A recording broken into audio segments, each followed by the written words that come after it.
what we want to do is live in a way in which God is speaking to us and through us, and we are following where God is leading us.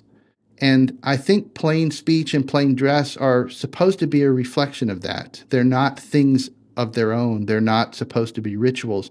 They're supposed to be a reflection of us wanting a pure relationship with God.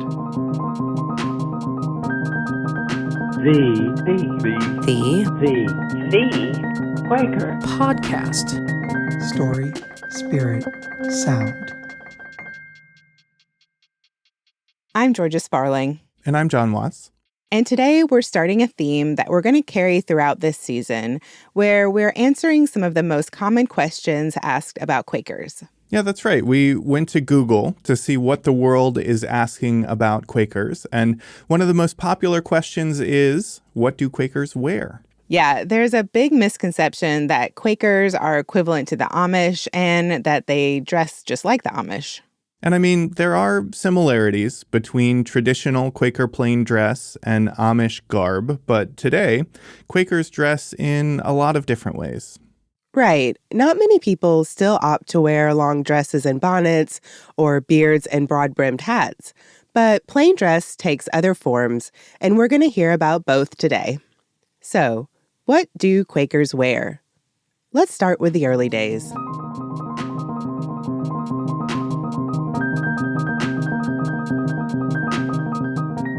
I called up Max Carter, retired college professor, friend of the show, returning guest, and general expert on all things Quaker. I asked him to give me the lowdown on the history of plain dress.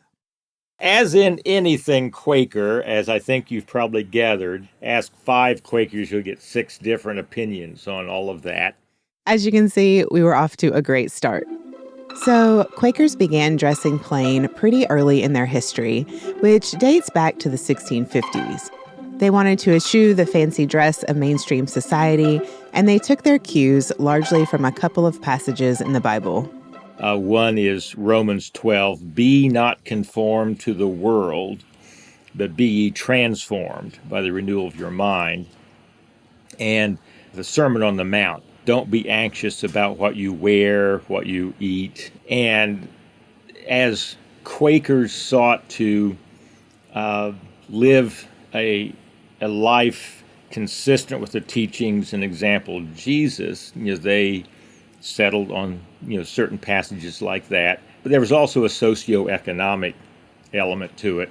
They looked around high society in England and saw all the vanity and worldliness. And as William Penn said in that first generation of Quakers, the mere trimmings of the vain world would clothe the naked. They wore simple outfits with drab colors, though even then, not everyone was keen on plain dress. By the end of the 1600s, we have that famous expression by Margaret Fell, the mother of Quakerism. Look at how, God clothes the fields of flowers and multicolored garments, and here we are dressing in plain drab. This is a silly, poor gospel. Despite Margaret Fell's protests, plain dress became uniform by the 1700s, and it also became more specific. Eventually, that settled into even limitations on whether you had collars, lapels, other trimmings, cuffs, buttons. Buttons were vanity? Buttons were vanity. All of this began to take on a legalistic tone.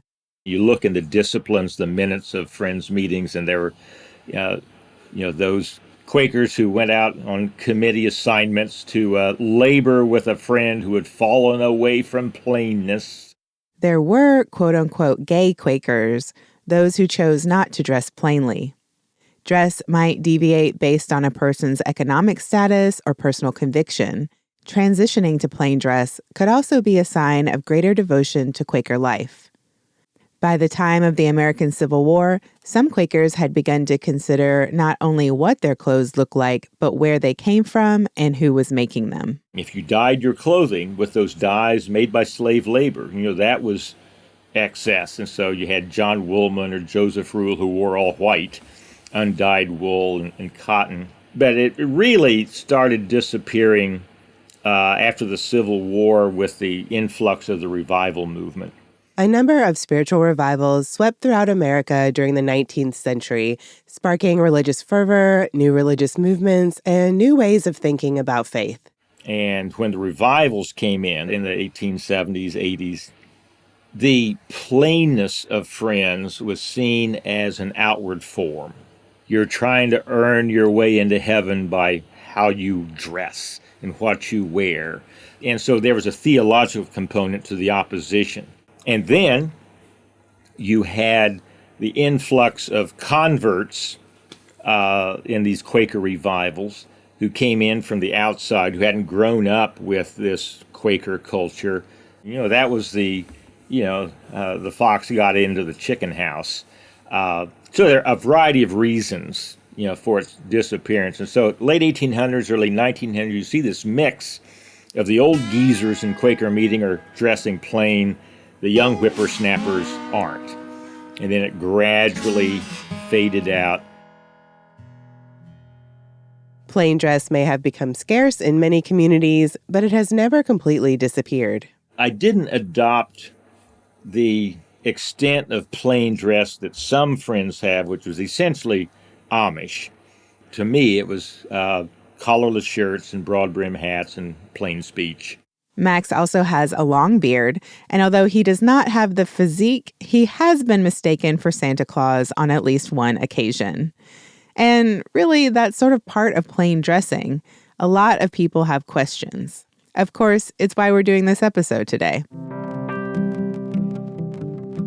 So, up next, we're going to hear how some modern-day Quakers have followed very strong leadings to dress plain, from wearing bonnets to thrifting underwear. Just kidding, I haven't talked with anybody who does that. But I did talk with people who have befuddled their friends, family, and their Quaker community by their decision to dress plain. And we'll find out why they decided to do it anyway.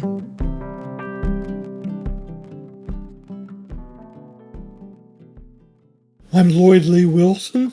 Lloyd Lee has had throat surgery, which affected his vocal cords, so you'll hear that in his voice. He currently lives in North Carolina, but back in 1969, he was a student at MIT in Cambridge, Massachusetts. That's when he attended his first Quaker meeting. Once I got inside the meeting house, I was told by the voice of someone I did not believe in that this strange place full of people behaving oddly was my new spiritual home. That voice was right. And that wasn't the only thing the voice told him. So what prompted you to wear plain dress? Well, I didn't want to. I had my first real job after leaving college. For the first time, I had money to buy clothes. And I enjoyed it. Lloyd Lee absolutely relished wearing a suit and tie every day. But while spending some time journaling, he got a message. And it was given to me that I had a bad attitude about clothing. That it was being a place where I was letting pride and vanity into my life in ways that were not healthy. God told me, don't do that. And it started out very simply. It was, don't wear a tie. And then it was give away your suits, your sports jackets. And eventually it came to be give up the collars on your shirts. Isabel Painwraith also felt a strong leading, or as she describes it, a pressure to dress plain. But for her, plain dress preceded her Quaker involvement. In around 2001, I had a series of religious experiences that led me to Quakerism and plain dress. I had gotten a book on Amish plain dress. Isabel had done a lot of work in theater design, and she tried to convince herself that her draw to this book was strictly related to the stage. And I'm just, feeling this pressure that there's something I'm supposed to be doing. There's some place I'm supposed to be on Sunday. I went to 16 different churches. And then, one day I opened that book to a page that was talking about Quaker plain dress, and I was like, I'm supposed to be a plain Quaker. Okay.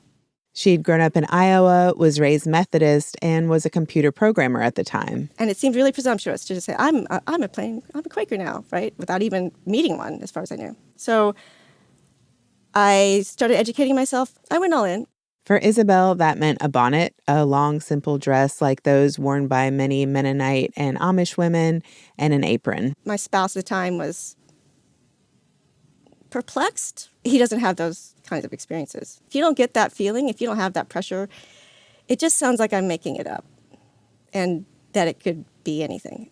I literally have had people say to my face that that's not a very, convincing story. And some of those people were Quaker. While Isabel did eventually find a spiritual home at the Ohio Yearly Meeting, amongst other Quakers, she says her leading was often met with skepticism. I'd read all this Quaker stuff, and what was weird to me about the old Quaker stuff, they described my spiritual experience exactly. But then when I tried to talk to other Quakers about it, they hadn't had those experiences, and they had explanations for why what happened for the old Quakers doesn't happen anymore. Some of the Quakers had the story that the original Quakers were basically mentally ill, and that their form of Quakerism was a sort of response to mentally stressful times. But plain dressing had actually helped Isabel's mental health. She was recently diagnosed with ADHD, something that she now realizes has affected her life for many years. Back in the early aughts, though, all she knew was that wearing a bonnet and traditional Quaker dress made her, in her own words, less rigid and more relaxed. In retrospect, I can see that what plain dress did for me was tamp down a lot of the problems that ADHD caused me emotionally. So having ADHD is really stressful because you're constantly doing things to manage it. And I can't explain why plain dress solved that at all. I don't have a lot of insight into what it was about plain dress that suddenly made everything okay.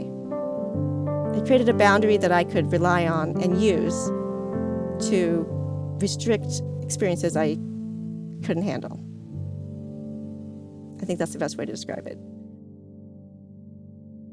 For a time, Isabel became something of a guide for others who were interested in plain dress. Although she no longer updates her website, you can still go to QuakerJane.com and find her research and thoughts on dressing plain, from how to respond to husbands who don't understand, to her perspective on head coverings, to how she dressed her then toddler, even down to the composition of the fabric. These days, Isabel is no longer a plain dress Quaker. A change in careers signaled a move away from bonnets and floor-length dresses. But she still misses it, and she checks in with God from time to time to ask if she should go back to plain dress. I test on the case. I'm like, hi, God, how are we doing on that?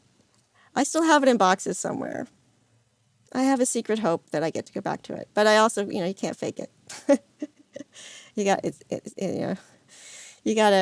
got to be what's right. I don't wear plain dress, but I have like 2 outfits that I wear, and I do keep it pretty simple.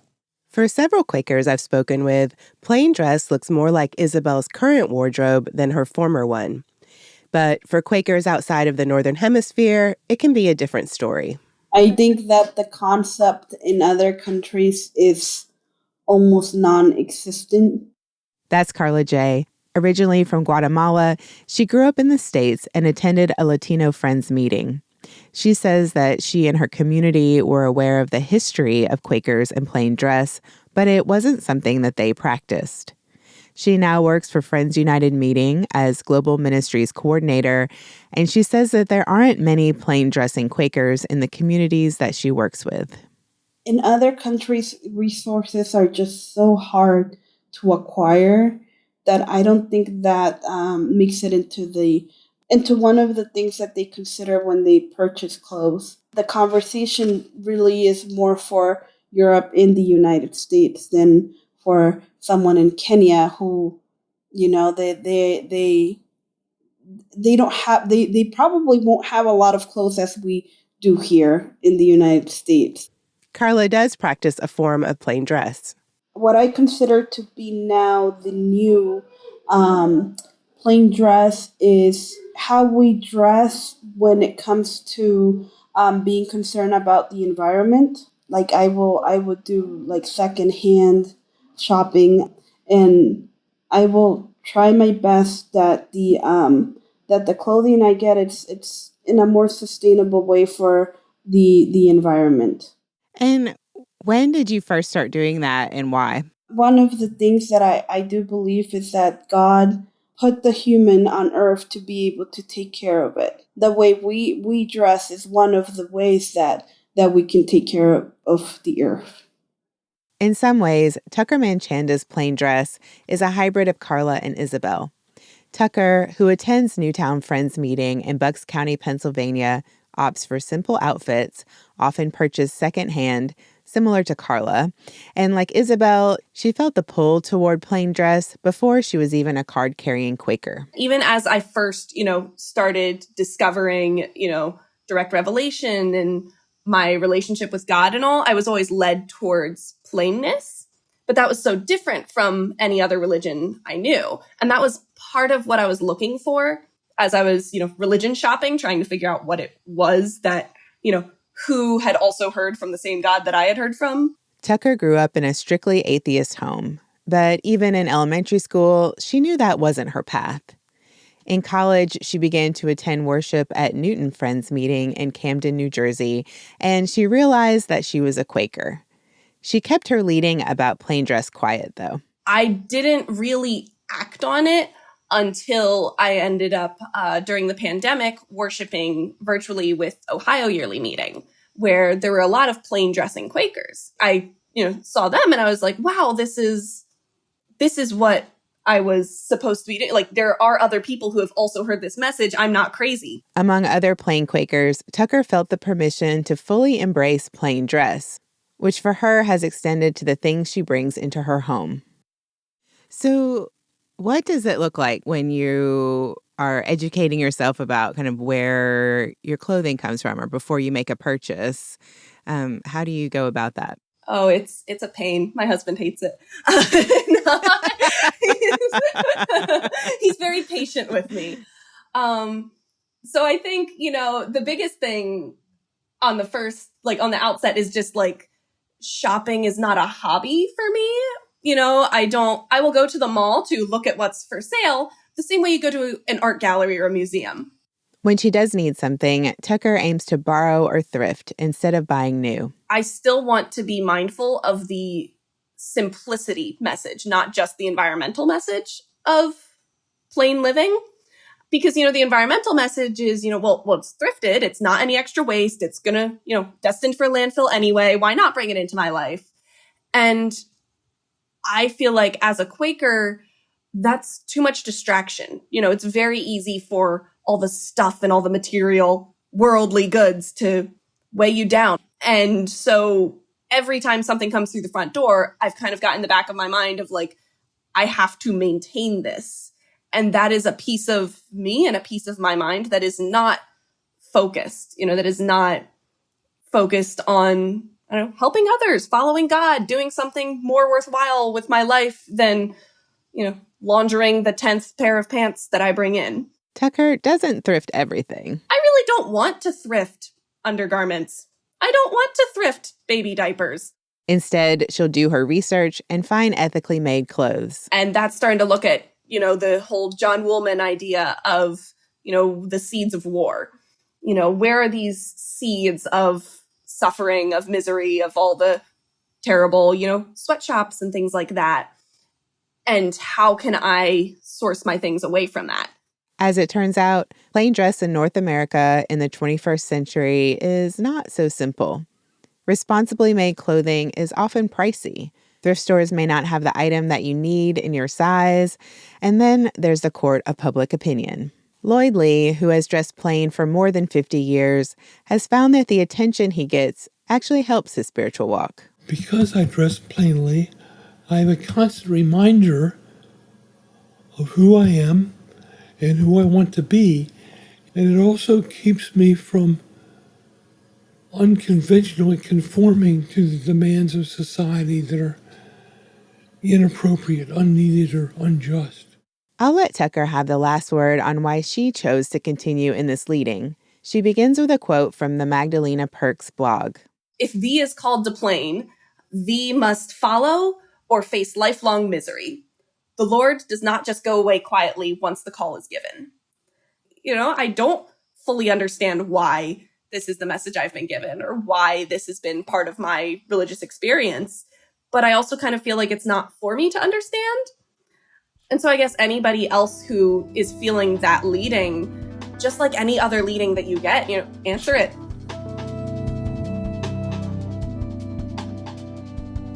We're going to take a break, and then we'll hear from a few more Quakers, including a non-plain dressing Quaker and her plain dressing man. Stay tuned.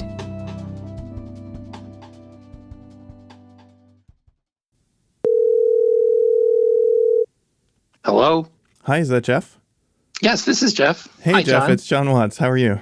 Fine, how are you? I'm doing well. Thanks for making a little time to talk with me today. I wonder if we could just start with a brief introduction. Well, my husband and I live in Cleveland Heights, Ohio. I guess I would say that I came into an interest in Quakerism through a singer-songwriter. I don't know if you're familiar with her, but her name is Carrie Newcomber. Yeah, not only have I heard of her, we have an episode with her coming up. You are kidding me. Oh my gosh. So I discovered her music first, and then I found out that she does a podcast with Parker Palmer. Right. And I started listening to that. I listen to that every month. In the past 15, 20 years, I have considered myself an agnostic, but it's sort of a searcher. I've been searching recently. And Quakerism, the values of Quakerism have attracted me, and especially as they've been espoused by Carrie and Parker. I guess as I get older, I just want to explore my spiritual side. Yeah. And the values of Quakerism that I've read about, supporting peace and equality, and they're very much aligned with my own values. Yeah. You wrote in your email that you had recently attended a Quaker meeting for worship on Zoom. What was that experience like for you?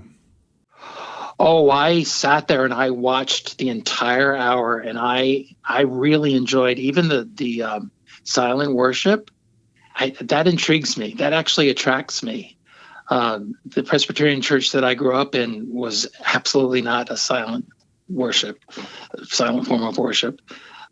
So seeing this on Zoom was quite an experience for me. I like the concept of the light within everyone.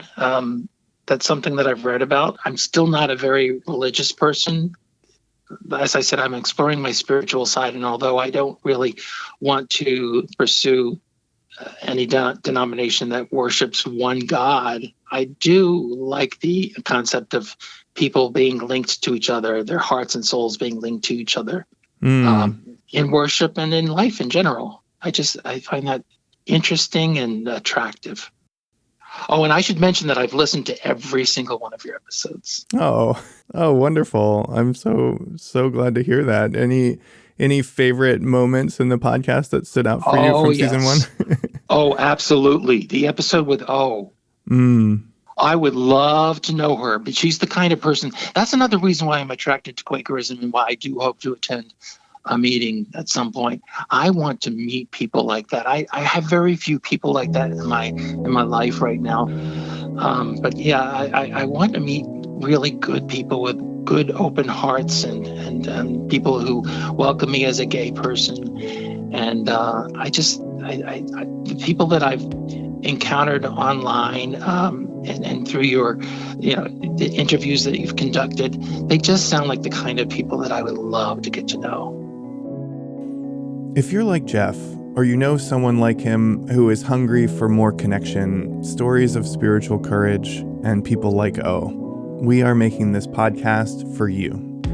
And we'd like to ask for your support in keeping it going. This show is funded by listeners like you. We have a goal of 98 monthly supporters by the end of June, and we currently have 57. So if you want to do us a big favor, please visit QuakerPodcast.com, hit the button that says support, and sign up for as little as $5 a month. That would go a long way to help us keep this show running and reaching listeners like Jeff. That's QuakerPodcast.com, and click on support. Welcome back. Our journey so far has taken us from the history of Quaker plain dress to how some friends practice it today. Now I'm back here with Jon, and he's going to tell us about this next segment. Yeah, thanks. So back in 2012, I was a full-time singer-songwriter, and I was writing songs and albums about my spiritual journey with Quakerism. I had written an album about this phenomenon of early Quakers who felt led to strip off all their clothes and run through the streets of 17th century England naked. It's a long story, but basically they said if it happened in the Bible, it can happen today. Yeah, so can we hear a little bit of the album? Yeah, sure. Here's a short snippet of the title track, which is called Clothe Yourself in Righteousness. And when I wear plain clothes, my intentions are simple. My soul is on my sleeve for you to see. And if I have to march through the streets like Solomon Eccles, you'll know that God decided to make a sign out of me. And that's my public witness. That's my citizen's oath. That's my challenge to you to get naked and grow. It's not our job to judge. Oh, I love it. Yeah, that project was a whole journey. It led me and others in my community to explore spiritual issues related to nakedness and vulnerability and spiritual power and clothing. These early friends described this sense of freedom in stripping away their worldly garments and identities and conceptions, and then clothing themselves in something more powerful and more pure and full of love. So I asked myself, what does that mean for what we wear and what clothing we buy? How do other Quakers wrestle with these questions? I put it to the internet, and a bunch of Quakers wrote back about their own personal relationship with clothing and how their Quaker faith impacts that. I compiled those short essays and published them on the album website. And were these all plain dressing Quakers? No, it was actually a pretty diverse group. There were a lot of different approaches to this question, and it was an interesting project. Although that website no longer exists, thanks to the magic of the Wayback Machine, I was able to find those essays again, and I reached out to some of the writers and asked them to reflect on their writing 10 years later. I am in a relationship with clothing, and it is complicated. That's Ashley Wilcox. She's a Quaker pastor in Greensboro, North Carolina, and this isn't her first time on the podcast. You might recognize Ashley from her several appearances in season 1. Here's Ashley reading a bit of the essay she wrote in 2012. I also have all the usual guilt about how our clothing is made. That can be a handy excuse to not buy new clothes. Instead, I wear the clothes I have until they wear out and mend any holes when they appear. In addition to being short, I am curvy, which creates a whole other set of issues. Clothing that might seem perfectly modest on a woman with smaller breasts sometimes looks obscene on me. I stopped wearing shirts with writing on them long before I became a Quaker because I didn't want to draw any more attention to my test. And now I joke that clothes I wear to work, usually a sweater and slacks, are my Quaker plain. So reflecting on this piece of writing 10 years later, I wonder if we could focus on that line, I have the usual guilt about how our clothing is made. What did you mean by that? My main issue with how our clothing is made is so much of it is done by child labor. The other piece that I was not as in tune with at that point, but I am now, is where our clothing goes after we get rid of it. So much of it ends up in landfills. Even if we think we're donating it, it doesn't necessarily go to a person. It just ends up somewhere. And so one thing that I've been doing in the past year that I've come back to is making some of my own clothing, which solves some of these problems, not all of them. And I actually made my own wedding dress, which was really meaningful and very cheap compared to buying a wedding dress. Yeah, so I'm wondering, is that related somehow to your Quaker faith? Yes. So I see it being related because of the inherent worth and value of the people who are dealing with my clothing before and after I have it. I don't want to be so invested in a system that is treating people this badly. And so you can call that the equality testimony, but it really is about caring for these people who have the same worth in the eyes of God that I do.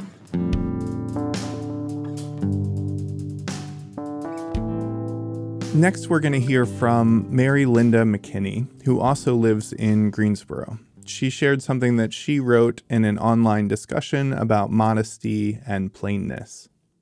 I'm not very modest at all. I'm 46 and have had 3 babies. My body looks like what it is, but I'm really happy with it and wear some clothes that show lots of skin. Mary Linda's partner, Mark, dresses in the traditional Quaker plain. About the time I became involved with my plain dressing Quaker man, I also became comfortable wearing dresses and summer tops, which showed my cleavage, something I had never done before. He's fine with it, although I'm sure we occasionally discombobulate people. Lately, since falling for my sincere, friendly, and God-led plain man, I've had cause to further examine the ways in which I interact with the world. I've been considering humility and what it means to me. Give over, I think.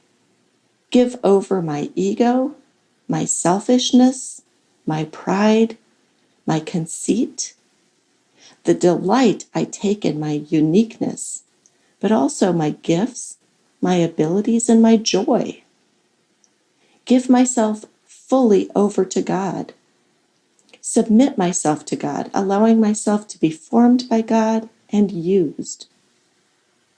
I'm not called to plainness, but I am feeling that letting go of some of my attachment to how I package myself when I interact with other people is what I should be doing.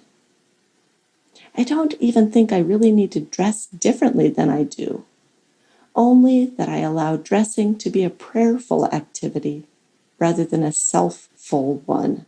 Mary Linda, thank you. I wonder, what does it feel like to read this 10 years later? Yeah, I actually think that I have evolved since then. My relationship with my body has changed. I've gone through menopause since that point. I don't think I'm as flashy as I once was. I have had some other, I'll say, shifts in my relationship with clothing and in my relationship with the divine through clothing. Yeah, so I wanted to tease out the relationship with Mark. Of course, your partner is a plain dressing, plain presenting Quaker man, and you referenced that in your writing here. You said that about the time you became involved with Mark, you also became comfortable wearing dresses and summer tops and things like that. And you said that the two of you together occasionally discombobulate people. Can you say more about that? Why are people discombobulated by the two of you? Well, I'll say we were totally Twitter-pated with one another when we started dating. And here I am wearing mini skirts and bright colors and flashy clothes, and he looks like an Amish guy. And so we would be walking around holding hands, stopping to kiss, and people would just look at us like, what? So finally, we'll hear from Mary Linda's plain dressing partner, Mark. I asked him to start by describing the way that he was dressed. Of course, I had the beard without the mustache.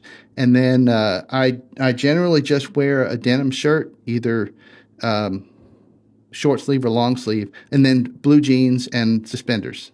So here is Mark Woodka reading his essay from 2012. I'm Mary Linda McKinney's plain man, and I never pictured myself going for Quaker plain dress. During my first School of the Spirit retreat, Lloyd Lee Wilson spoke to our class. In his talk, he said a bit about his style of dress, including his beard, which he called a tauferbard, a believer's beard, and I found that giving it a name somehow gave it power for me.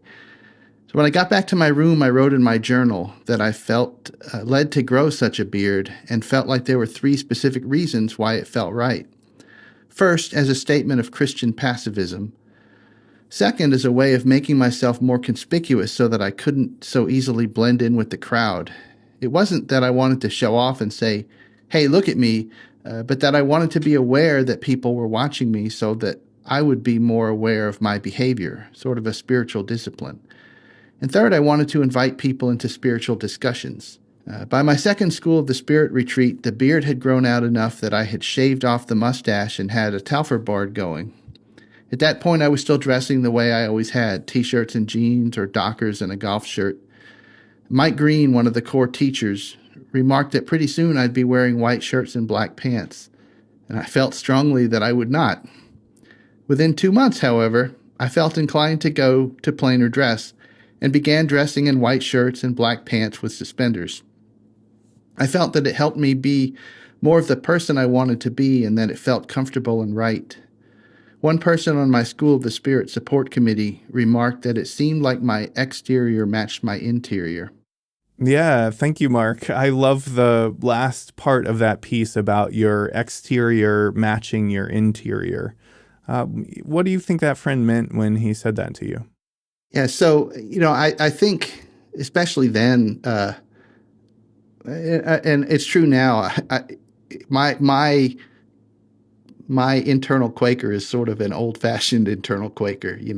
I get a lot out of reading old journals and things like that, and I tend to be sort of basic in my understanding of Quakerism as just trying to follow the leadings of the Spirit.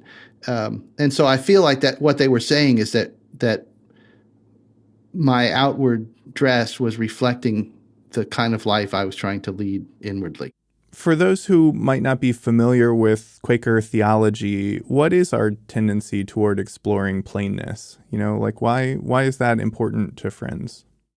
I think overall it has to do with our religious experience of God, because it's a direct thing.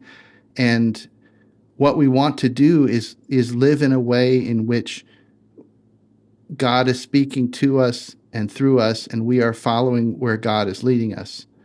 And religiously, that's a very plain thing. It's not a lot of ritual, a lot of complication. It's just doing what God is asking us to do. And I think plain speech and plain dress are supposed to be a reflection of that. They're not things of their own. They're not supposed to be rituals. They're supposed to be a reflection of us wanting a pure relationship with God.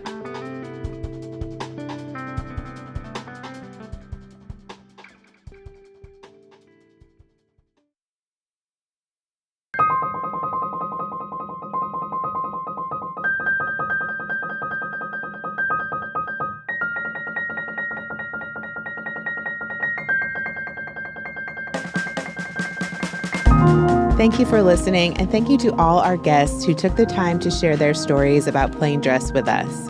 We would love to hear your thoughts on plain dress. Leave us a comment over at our website, QuakerPodcast.com. While you're there, you can also find a transcript of this episode with discussion questions.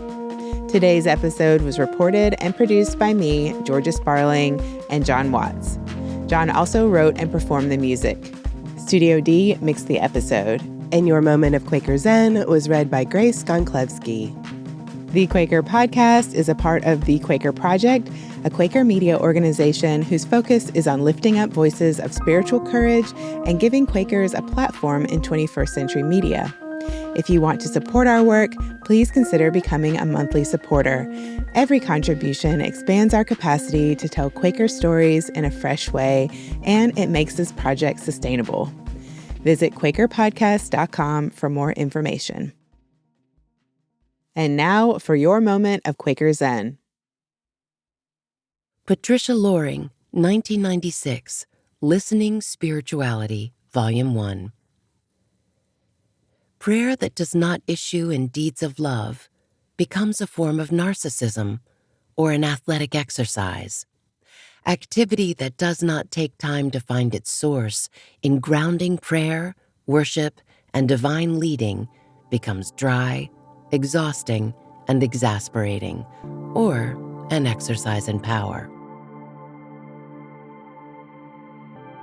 Sign up for daily or weekly Quaker wisdom to accompany you on your spiritual path.